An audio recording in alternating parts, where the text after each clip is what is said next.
Okay, first let's understand why we need a function.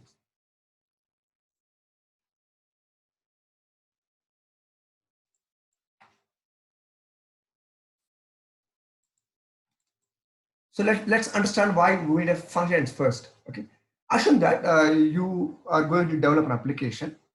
For example, let us say banking application. Let us assume that you are developing a banking application. The banking application will have lots of functionalities like uh, create an account, close existing account, check the balance, withdraw amount, deposit cash. So it has lots of functions. So it is not possible for one programmer to write all the functions one after another. So instead, what we can do is the whole task will be divided into modules. So for example, let us say banking application. In the banking application, what we do is we divide the whole application into modules. Okay, we will deposit is one module, withdraw is one module, check balance is another module, create a new account is one module, close an existing account is one module, employees attendance is one module, security services is one module, like that. So what we do is we divide the whole application into small modules, and we will assign each module to a separate programmer. So what we are doing here is we are not going to give the entire application to only one programmer. Instead, what we are going to do is, so we will develop a separate module. We will divide the whole task into separate modules, and we will assign each module into a separate programmer. So each programmer will develop their own modules, and finally they will couple all the modules. Okay, they will combine, they will integrate all the modules, and it becomes a big banking application. Okay, like this. So we will develop like this. Deposit is one model. Deposit one model. Withdraw is one model.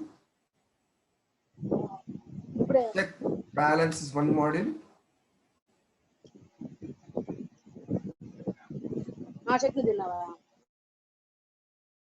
Check balance is one module. Create an account. Create account is one module. Close account is one module.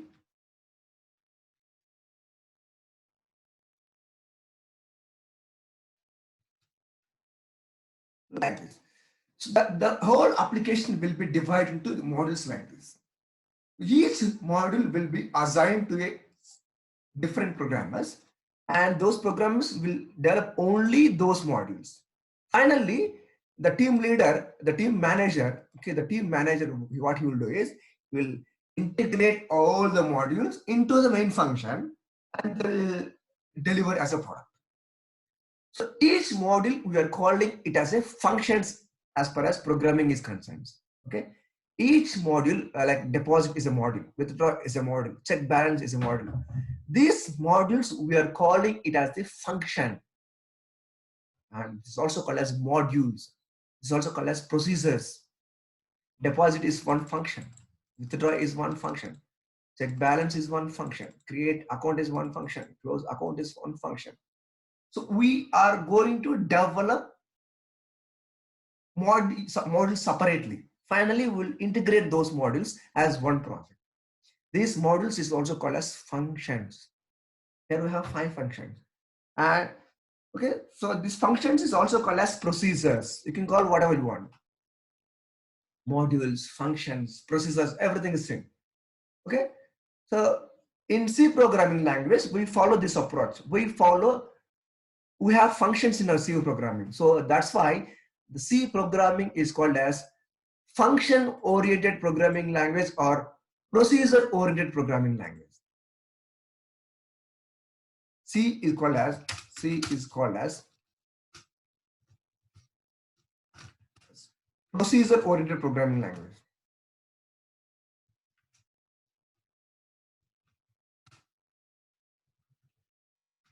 Procedure-oriented programming language. It's also called as POP. Okay? POP. C is a POP. Everything as a functions. Okay, we will divide our task into modules, and we will develop each module separately. So that module is also called as procedures.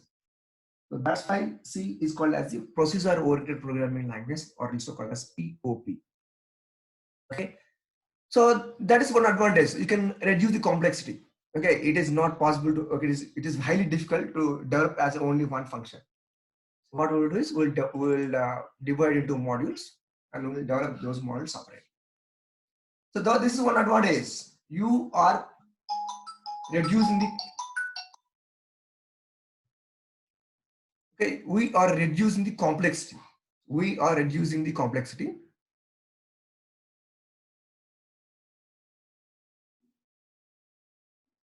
Am I audible? I think I'm audible. Yes, sir. Okay, thank you. My connection is interrupted. That's why I'm asking. Okay, so one advantage is you are breaking the complex task into small modules, and you are developing each module separately. So the complex problems become small simple problems. So the developing becomes very easy. That is one advantage. The first advantage is complex problem becomes simple.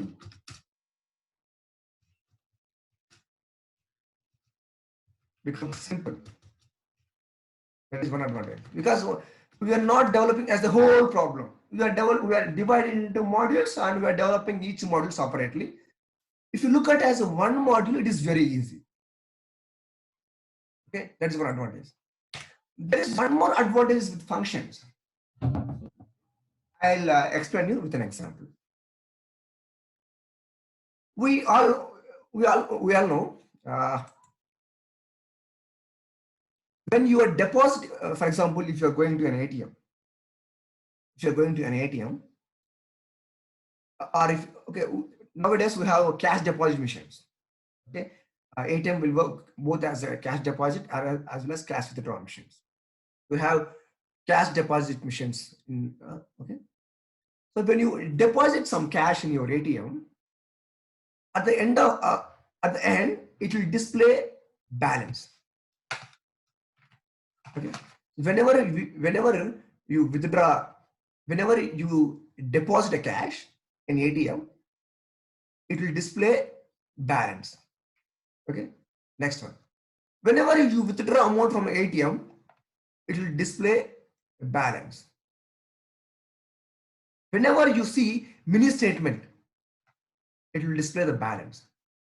So what I'm trying to say is, checking the balance is one task that is repeating number of times. Checking balance is one module that repeats number of times. But for example, if you deposit money, it will show the balance. If you withdraw money, it will show the balance. If you take mini statement, it will show the balance. So whatever you do as a banking transaction, at the end of the transaction, it will display you the balance. So balance is a module that you are using almost everywhere.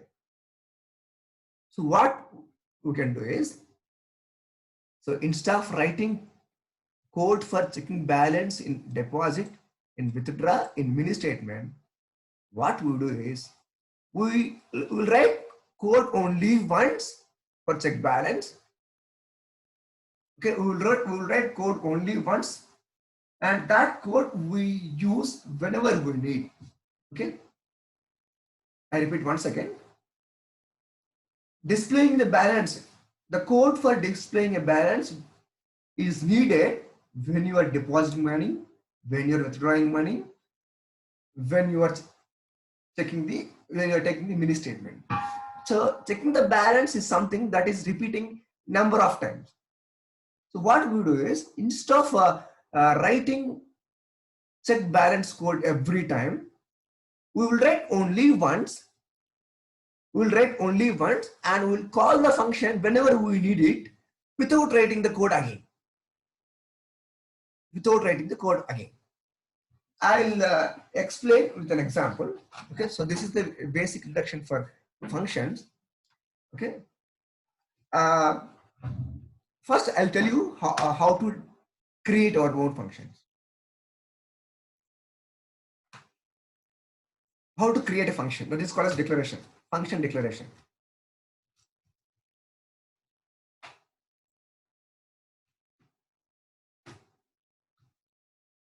Function declaration. The syntax is very simple. The syntax is return type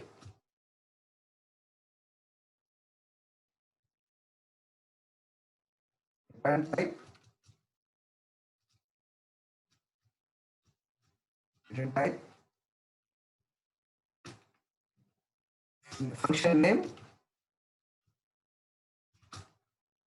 arguments followed by body of the function.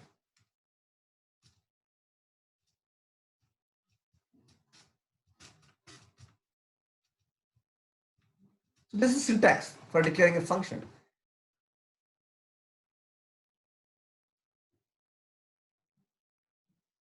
See, this is return for the first keyword is return type. The next one is the name of the function. The function name can be any valid identifiers. And these are the arguments. The arguments is nothing but when you are calling a function, would you like to pass any parameters?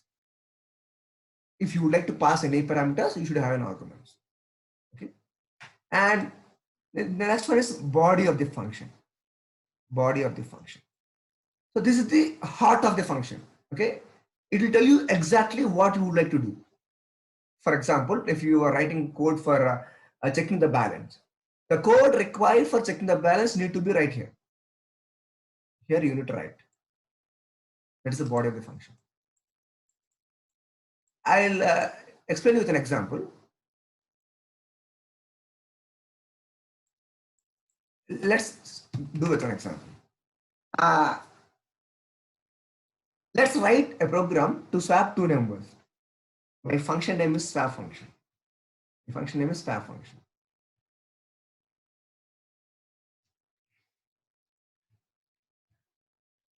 So if I want, okay, the purpose of swap function is to swap two given numbers. It can be two characters, it can be two integers, it can be two floats, it can be two doubles, whatever data type it is.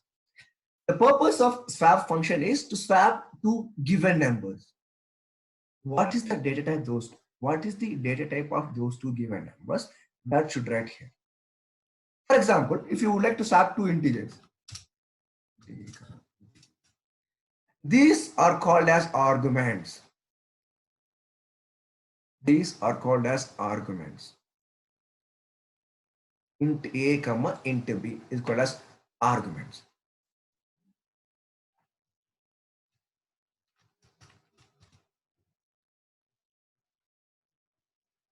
And this is the name of the function.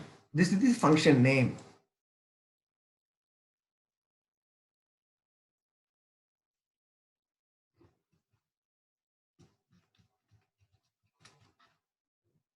This is function name.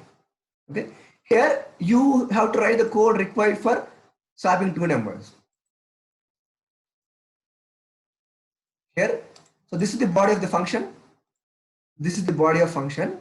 Here you need to write the exact code that is required to swap two numbers.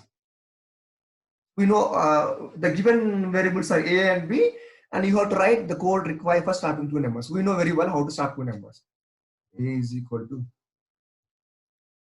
a plus b. B is equal to a minus b.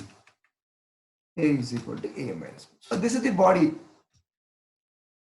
This is the body.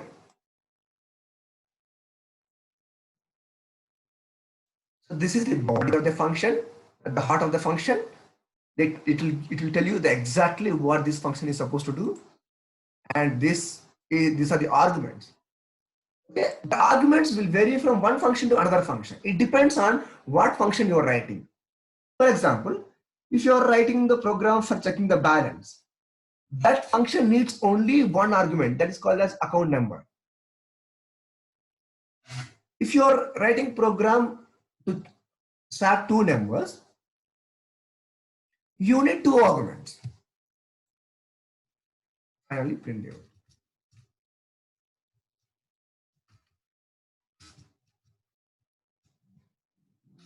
That's it.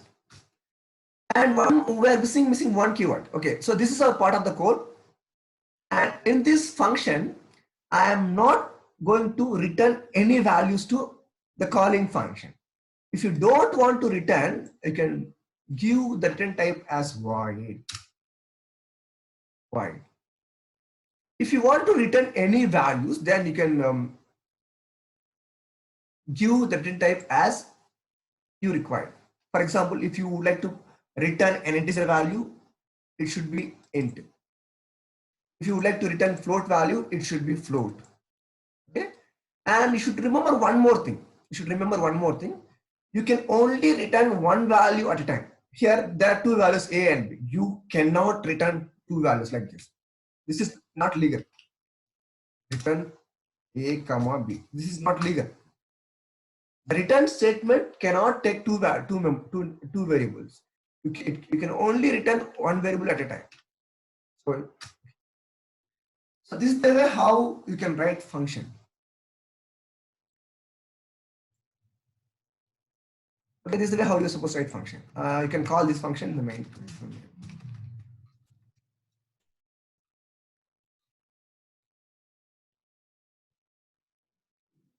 Let us say int x is equal to 15, y is equal to 18. You can call this as function. Let's come up. Let's.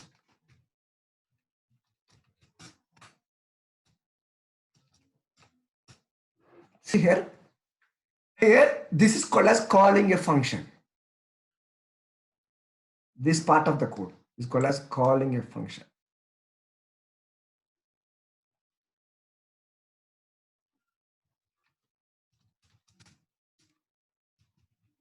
Calling a function.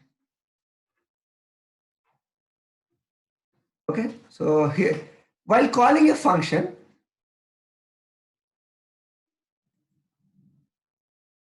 see here, while calling a function, I am passing two parameters of integer type. X is a variable of integer type and y is also a variable of integer type. So if you pass two integer values, here also it should be integer values.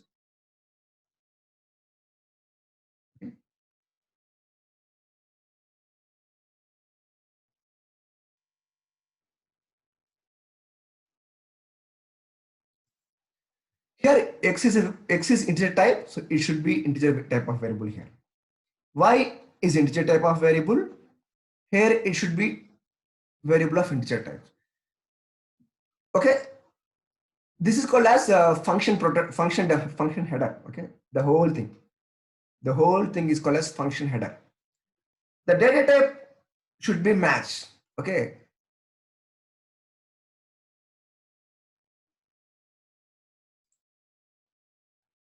The data type should match when calling a function, when you are defining a function.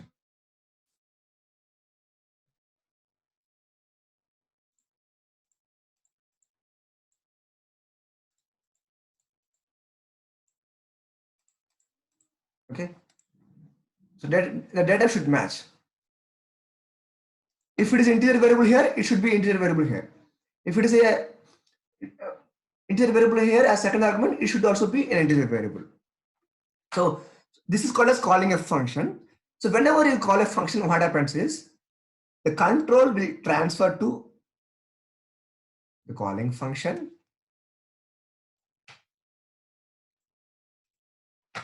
Whenever you call a function, the control will transfer from main to the calling function. And whatever the values, this x and y are called as parameters. This a and b are called as arguments. This is important thing. You should know this. This x and y is called as parameters, and this a and b are called as arguments. So when you're calling a function, those are called as parameters. And these are called as arguments. So what happens is the value of x will be copied to a. So a will be having the value of x, let us say 15. The values will be copied. And the value of y will be copied to b. So whatever the value of x and y is there, and those value will be copied to a and b. Okay. So this is the way how you are supposed to work with functions. Okay. I'll make you understand the advantage of function. For example, if you want to swap, let us say m comma n, m is equal to 12, n is equal to 19. If you want to swap the values of m comma n, you need not write all this code. You need not write all the code. You just call a function called swap m comma. That's it. So you need not to write the same code again and again and again. You just simply call the function which you already defined, so that the length of the code is reduced. For example, let us say you would like to swap, let us say you like to swap c comma d. C is equal to 14 and d is equal to 98. If you want to swap these two numbers, c, d, again you need not write all this code. You just have to call the function, swap function. Now you understand the advantage of calling the advantage of the function. Okay. Come back here. I told you one advantage of a function. One is reducing the complexity, and the second advantage is code repetition. Reuse code. Reuse code. So these are the two advantages of the defining a function. One is you can break this complex task into small modules. You can develop each module separately so that the complexity will reduce. And second advantage is once you define a function, you can use that function any number of times. You need not to call the function. You need not write the same code again and again and again, like you did in the swap function. So here, the code you have written only once. The code required for swap function. Then simply what you're doing, you are not writing the code again and again. You are not writing the code again and again. You just calling a function, and it requires only one line to call a function. So you are saving the code. You are saving the lines of code. That's the how you are supposed to do the function. Okay. Next one. Let's execute this one. Let's go back to our code blocks. Today I'm going to take at least for 1.5 hours. Be patient, because this is the last class I'm going to take for this semester, most probably. Let's go to our IDE.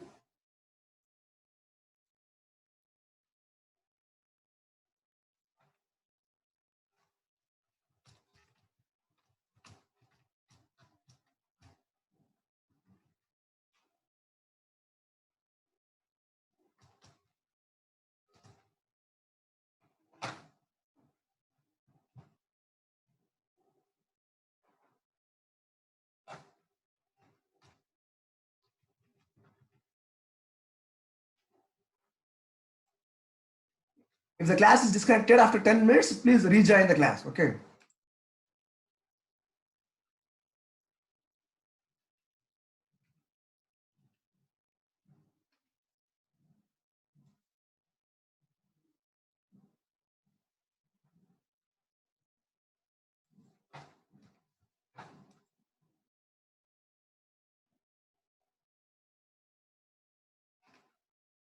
Okay.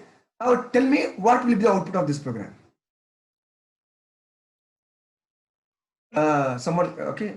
what will be output of this program? Here, the values of x and y is 15 and 18, and I'm calling the swap function by passing x and y as parameters. Here, the values of m and n is 12 and 19, and I'm calling the swap function by passing m and as parameters. What will be the output? What is the output for swap x comma y? Is anybody listening to my class?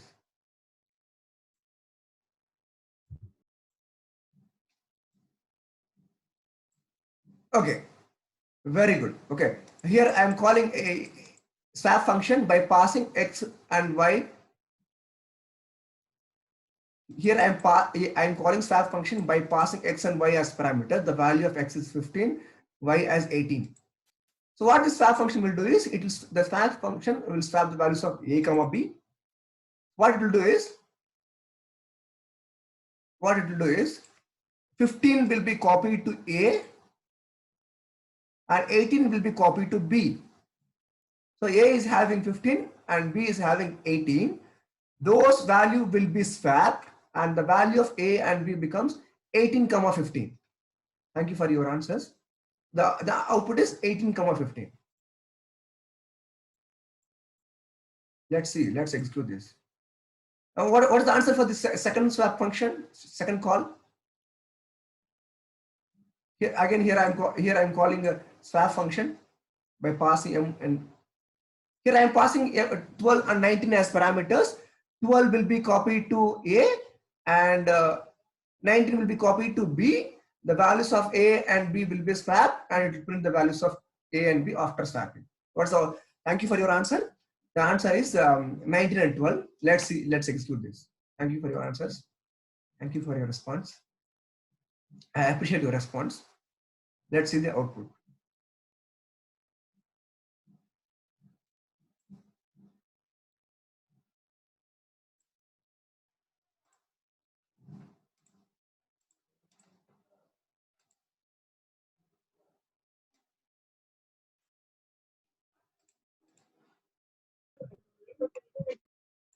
See the answer. See the answer. Previously it was 15 and 18. Now it is 18 and 15. Previously it was 12 and 19. Now it is 19 and 12. So that's how it works. I have one more question. Okay.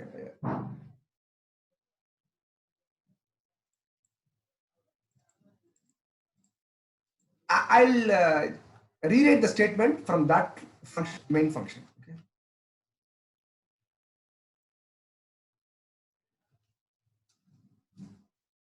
Now tell me what is the output of this program. Okay. To make it understand, I'll remove this one. I will work with only one function. So here, the value of x and y is x.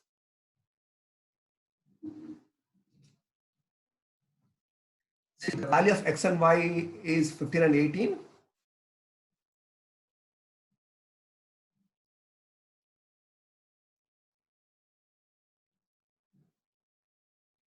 See here, one student is asking me a doubt. Sir, without indirectional operator, how it stores the value? Because here we are not working with the addresses. Indirection operator we use only when we are working with the address and pointers. Here we are not passing any address. Here we are not working with any pointer. So there is no concept called indirection operator. See, listen. Here the value of x is 15, the value of y is 18. X will be copied.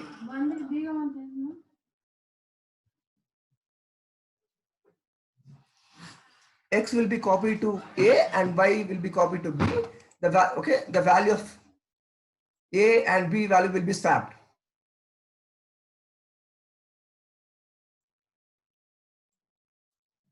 The value of A is initially 15.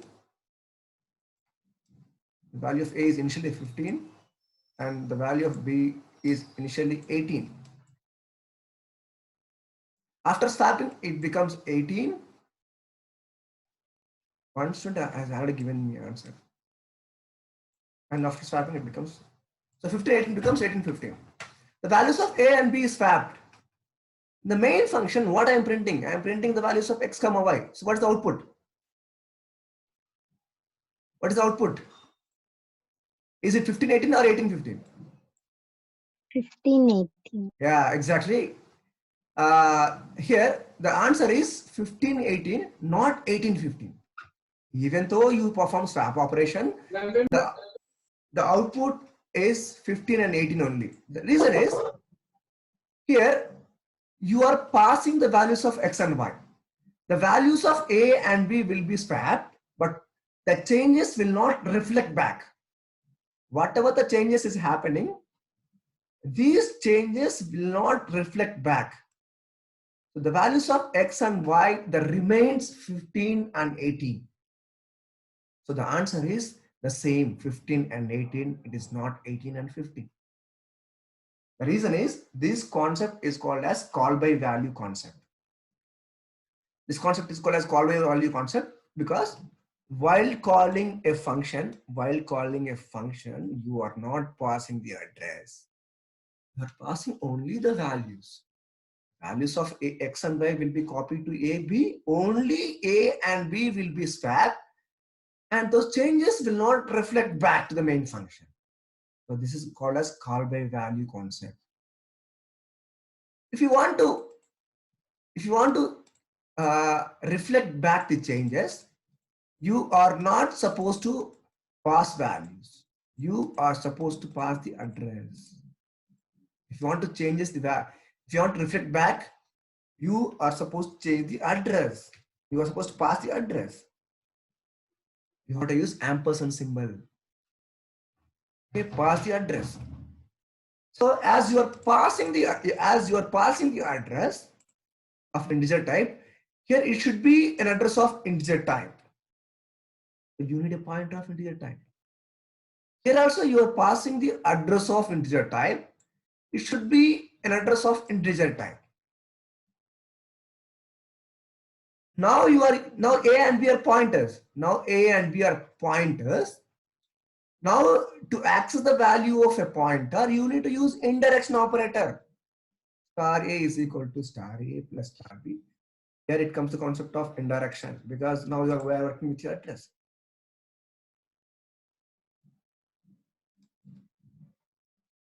Now what is the output of x comma y?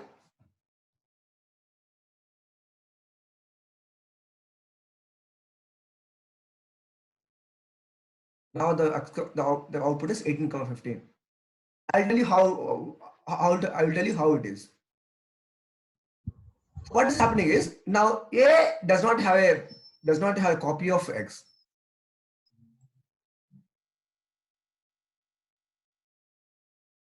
Okay. Let's say this is A.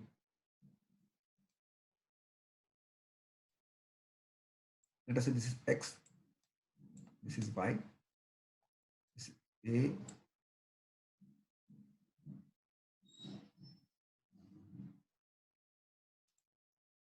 The class will disconnect after 1 minute. Don't go back. Please come back. Come and join again. Okay.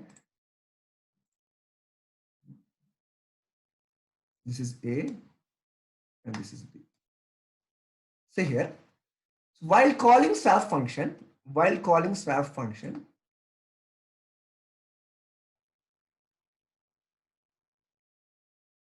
one student is asking me, why don't we return both values A and B? Instead of using pointers, instead of using pointers, sir, why can't you return both values? One student is asking me like this. The answer for this question is I have given already.